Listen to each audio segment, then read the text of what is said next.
ಆತ್ಮೀಯವಾದಂತಹ ಸ್ವಾಗತ. ಇಂದಿನ ಈರುಳ್ಳಿಯ ಮಾರುಕಟ್ಟೆಯ ಬೆಲೆಯನ್ನು ನೋಡಿಕೊಂಡು ಬರೋಣ.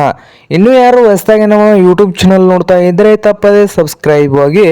ನಾವು ಪ್ರತಿದಿನ ಮಾರುಕಟ್ಟೆಗಳ ಬೆಲೆಗಳ ಅಪ್ಡೇಟ್ನನ್ನು ನೀಡ್ತಾ ಇರ್ತವೆ. ಚಾನಲನ್ನು ತಪ್ಪದೆ ಸಬ್ಸ್ಕ್ರೈಬ್ ಆಗಿ. ಇಂದು ಈರುಳ್ಳಿಯ ಮಾರುಕಟ್ಟೆಯ ಬೆಲೆಯನ್ನು ನೋಡ್ಕೊಂಡು ಬರೋದಾದರೆ, ಇಂದು ರಾಯಚೂರು ಮಾರುಕಟ್ಟೆಯಲ್ಲಿ ಒಂದು ಕ್ವಿಂಟಲ್ ಈರುಳ್ಳಿಗೆ 800ದಿಂದ ಹಿಡ್ಕೊಂಡು 1650 ರೂಪಾಯಿ, 800ದಿಂದ 1650 ರೂಪಾಯಿವರೆಗೆ ರಾಯಚೂರು ಮಾರುಕಟ್ಟೆಯಲ್ಲಿ ಒಂದು ಕ್ವಿಂಟಲ್ ಈರುಳ್ಳಿಯ ಬೆಲೆಯನ್ನು ಹೊಂದಿದೆ.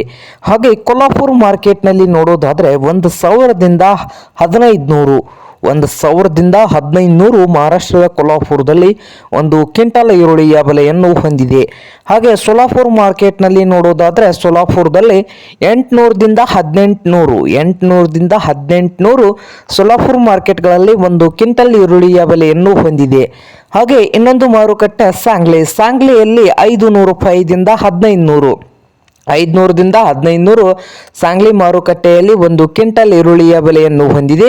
ಹಾಗೆ ಬಾಗಲಕೋಟೆ ಮಾರುಕಟ್ಟೆಯಲ್ಲಿ 800 ರೂಪಾಯಿದಿಂದ 1600 ರೂಪಾಯಿವರೆಗೆ ರೇಟನ್ನು ಹೊಂದಿದೆ.